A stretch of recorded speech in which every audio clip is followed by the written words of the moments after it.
हमारे साथ दिल्ली बीजेपी के प्रदेश अध्यक्ष आदेश गुप्ता जी हैं। उनसे कई सवाल हम पूछेंगे क्योंकि बड़ा आरोप इन्होंने भी लगाया है।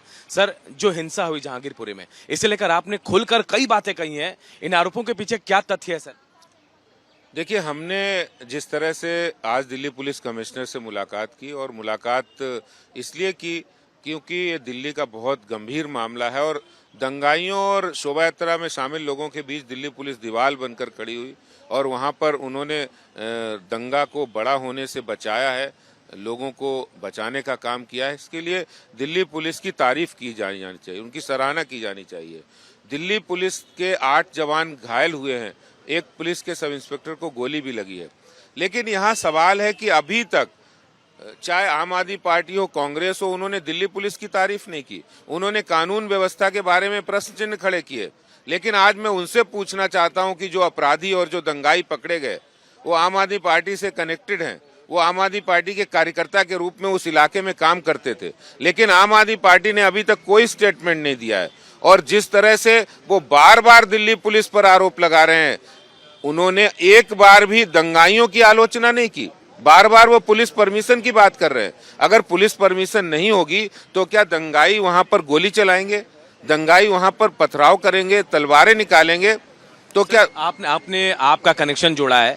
पिछली बार भी ऐसा हुआ था कि आपके विधायक के घर से बहुत सारी पत्थरें चली थी और इस बार भी एक कनेक्शन सामने आ रहा है। तो ये कनेक्शन क्या कह रहा है सर?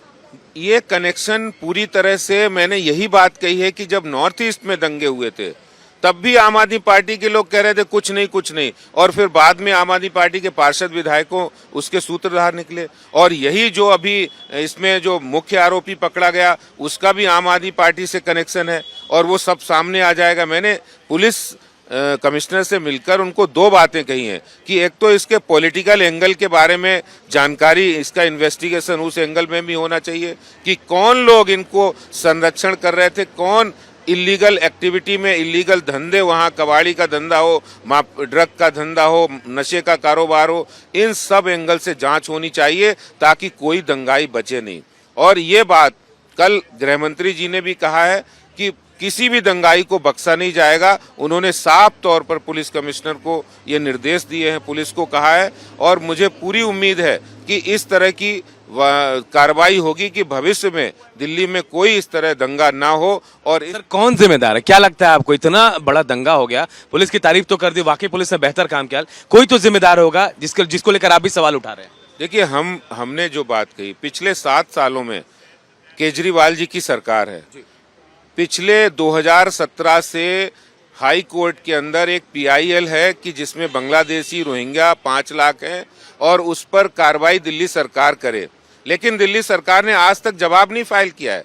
तो मैं उनसे पूछना चाहता हूँ, आपने जवाब क्यों नहीं फाइल किया? आपने कन्हैया के प्रोसिक्यूशन पर अभी तक साइन नहीं किए। तो यानी निशाना या जो बातें हैं वहीं जाती हैं कि आप उन लोगों को प्रोटेक्ट कर रहे हैं। आप सिर्फ वोट बैंक की पॉलिटिक्स करके, सिर्फ तुष्टीकरण की राजनीति करके दिल्ली के अंदर दंगाइयों को शेल्टर देने का काम कर रहे हैं। ये हमने एक एंगल की बात कही और निश्चित रूप से जब जांच होगी तो बहुत सारी बातें सामने आएंगी। एक सवाल जो विपक्ष उठा रहा है कि ये बिल्कुल कंट्रोल्ड दंगा है, चाहे खरगोन हो, करौली हो, चाहे यहाँ हो, जब जहां भी हुए हो, वाराणसी की बात कर ले, झारखंड में भी बात कर ले, कंट्रोल्ड दंगा है, जहां होना था वहां हो गया और कंट्रोल कर लिया गया, ऐसा कहा जा रहा है विपक्ष की तरफ से।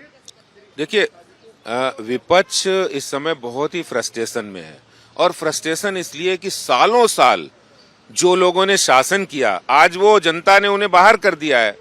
वो अब ये नहीं पचा पा रहे कि भारत 135 करोड़ का देश कोविड जैसी महामारी से निकलकर बाहर आ गया और भारत इतनी तेजी से तरक्की कर रहा है। तो वो लोग आइसोलेटेड हो गए जो सालों साल पिछले 5-7 दशकों से वो देश के अंदर दंगा करा के, विभाजनकारी नीतियों अपना के अपनी राजनीति करते थे। और इसीलिए राष्ट्रीय अध्यक्ष श्री JP नड्डा जी ने देश के नाम एक पत्र लिखा है कि आप विभाजनकारी जो लोग हैं अब वो पुनः सक्रिय हो गए हैं, क्योंकि उन्हें देश की तरक्की पसंद नहीं आ रही है, उन्हें देश के अंदर विकास की दर पसंद नहीं आ रही है, उन्हें गरीबी जो परसेंट थी 2011 में, अब घट के 11% रह गई है। तो वो पसंद नहीं आ रहा है, उनको लग रहा है कि भारतीय जनता पार्टी के नेतृत्व में, मोदी जी के लीडरशिप में देश आगे बढ़ रहा है। तो उनको ये पच नहीं रहा है कि उनकी दुकानें बंद हो गई तो हम दोबारा से ये विभाजन करो, फूट डालो, राज करो की नीति अपनाएं। लेकिन मैं जिस तरह से भारत सरकार ने और प्रदेशों की सरकारों ने जो कार्रवाई की है, उस कार्रवाई से ये बिल्कुल साफ हो गया है, किसी भी सूरत में कहीं भी दंगाइयों को कोई स्पेस। एक आखिरी सवाल सर, असदुद्दीन अवैसी जो सवाल उठा रहे पुलिस की कार्यशैली पर, कह रहे हैं कि अंसार के अगल बगल के जो लोग हैं वो उनकी तारीफ कर रहे हैं कि वो मदद करते हैं, लेकिन पुलिस वहां भी उनको उठाकर ला रही है, उनके अगल बगल वालों को भी लेकर आ रही है। उस बच्चे की एक वीडियो वायरल हुई थी जो चाकू दिखा रहे थे, बच्चे को समझा रहे थे अंसार, उस पर भी FIR दर्ज हो गया। देखिए, वहाँ पर जिस तरह अंसार की जो क्रिमिनल एक्टिविटी हैं, उसके ऊपर जो प्रीवियस मुकदमे हैं, तो ओवैसी जी उनके बारे में जानते हैं, वो उसके ऊपर कितने मुकदमे चल रहे हैं, उसके ऊपर कितनी हिस्ट्री सीटर है वो। तो इस तरह के लोगों को शेल्टर देना ओवैसी साहब पहले से कर रहे हैं। बहुत बहुत शुक्रिया सर आपका। हमारे साथ सांसद हंसराज हंस भी मौजूद हैं। हंसराज हंस ने भी कई सवाल उठाए थे इस जहांगीरपुरी दंगे को लेकर। आज पुलिस कमिश्नर से मिलने आए थे सर, क्या बातचीत हुई पुलिस कमिश्नर से? हमारे प्रदेश के अध्यक्ष माननीय आदेश गुप्ता साहब और हमारे लीडर अपोजिशन श्री रामवीर बदूड़ी साहब और मैं भी हाजिर हुआ। बहुत सक्सेसफुल मीटिंग हुई है और मुझे लगा कि he is a very intelligent commissioner साहब। उनकी पुरानी हिस्ट्री भी देखो, क्राइम के एंड ड्रग्स डीलर, ये वो जितनी भी तरह का क्राइम है उसके खिलाफ रहे हैं। और उन्होंने वादा किया है, जो हमने अर्ज की है कि असल बात पकड़ो कि इनके पीछे कौन है। इस बार जो सीरीज टाइप हो रहा है, सीक्वेंस वाइज हो रहा है, वो किसी भी कनेक्टेड है सर। खरगोन, करौली, दिल्ली, झारखंड, तमाम जगहों पर इस टाइम हो रहे हैं। एक के बाद शुरू होता है, दूसरा खत्म होता है, दूसरा तो तीसरा शुरू हो जाता है। यही तो बात है, अगर सीरियल बन रहा है, सीक्वेंस बन रहा है, तो इसके पीछे कोई प्लानिंग है। तो मेरा ख्याल जब क्लिंटन साहब आते तब होता है, ट्रंप साहब आए तब हुआ, अभी ब्रिटेन के युग आ रहे हैं ताकि इस देश का इमेज खराब हो, क्योंकि ये बहुत देश ऊपर ले जा रहे हैं। माननीय प्रधानमंत्री जी ये चाहते हैं उनका इमेज खराब हो।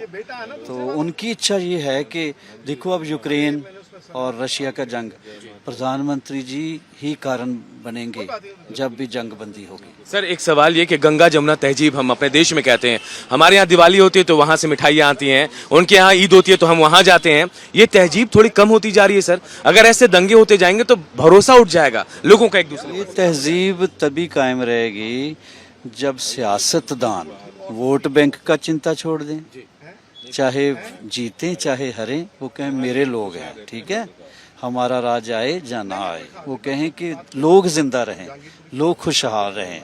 और जो धर्म वाले लोग हैं, अहले धर्म अहले मजहब लोग हैं कि ये तुम हिंदुओं का लड़का पकड़ लिया, ये मुसलमानों पे कर रहा है। नो, जो क्राइम करता है चाहे मेरा बेटा है, मुझे बदखल कर देना चाहिए। कौन जिम्मेदार है सर, आपको क्या लगता है? आप देख रहे हैं तमाम चीजों को, कोई तो लग रहा हो कौन जिम्मेदार है इसके लिए? जो भी जिम्मेदार, हम सब जिम्मेवार हैं। हम सबको किसी को ब्लेम क्यों दें? हम सब लोग जिम्मेवार हैं कि एक का कर लो कि हम सब एक हैं, वी आर ऑल इंडियन। हम किसी की बात में नहीं आना।